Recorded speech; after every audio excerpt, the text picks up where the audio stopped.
Hello, my name is Marmisika, and today I will be speaking about Hyperloop technology. Hyperloop is a proposed mode of passenger and freight transportation that would propel a pod-like vehicle through a near-vacuum tube at more than airline speed. Hyperloop technology could solve problems on high traffic in large cities such as Miami and Los Angeles. The benefits of Hyperlooping would be that it would be faster, safer, and more economical. As there are benefits to something, there comes the challenges of putting what's on paper to real life. The challenges of hyperlooping include construction, materials, and providing comfort and safety at such high speed. First of all, who proposed the idea of Hyperloop? Back in 2011, Elon Musk, the CEO of Tesla and SpaceX, proposed the idea of bringing the Hyperloop into reality with a goal speed of 760 miles per hour. Musk encouraged engineers, inventors, and designers to come up with new ways to further and improve the Hyperloop. To that end, a few companies have been formed, and several interdisciplinary student-led teams are working to advance technology. Musk constructed a 1-mile Hyperloop vacuum outside of his SpaceX headquarters so that he can open up a competition for all to show off their projects. The winner would be determined by speed. That is, the Hyperloop with the greatest speed would be the winner.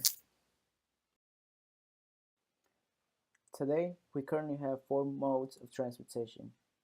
These modes of transportation are effective, but people want to get from point A to point B as quick as possible and less costly. Traveling by train is expensive and really slow. Traveling by car is relatively slow, and going far could mean driving for a long time. A plane can reach speeds of up to 500 miles per hour, but it's really expensive. Introducing the Hyperloop would solve that problem. According to Newton's third law, if there is an action, there will be a reaction. When a car is traveling forward at a certain speed, there is a force going the opposite way. This force is known as air resistance or drag force. The higher the speed, the higher the resistance. This resistance forces the car to burn more fuel to stay at constant velocity. Air resistance also impacts planes. Planes travel at a high rate of speed, and in order for planes to avoid that high drag force, they increase their altitude and move to less dense air. Hyperloop technology would enclose a pod-like vehicle in a tube with controlled pressure. Controlling the pressure is very important because without controlled pressure, the Hyperloop would just be another high-speed train in a tunnel. To travel at high speeds, overcoming air resistance would be the first step. Since it is in a tube, the faster the Hyperloop goes, the greater the air resistance. And the air has nowhere to go, and that could be a problem.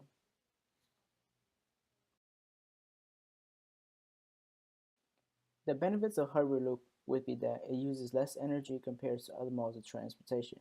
This whole system would be powered by solar panels which would be attached on top of tubes. Also, going at a speed of 770 miles per hour would mean less travel time. For example, it would take 30 minutes to get from San Francisco to San Diego and at a low cost. Also, since it is in a tube, it would be immune to weather.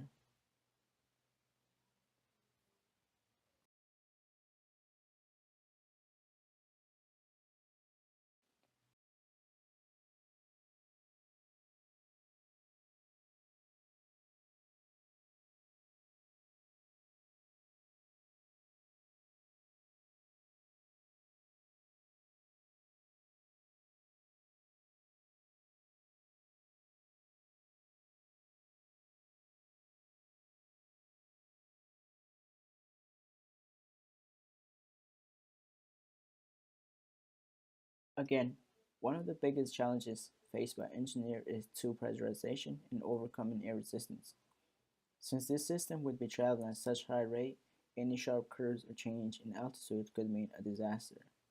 Next, the cost of constructing and maintaining a tube-like vacuum for miles and miles would be very costly. Also, Hyperloop would be prone to emergencies such as fire, terror, and power outage.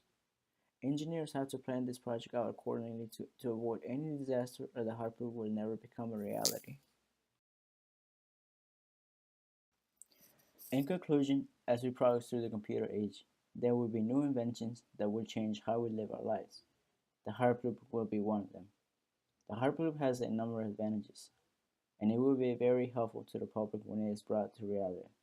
It is a new concept, so there will be a lot of work that needs to be done to bring it into reality.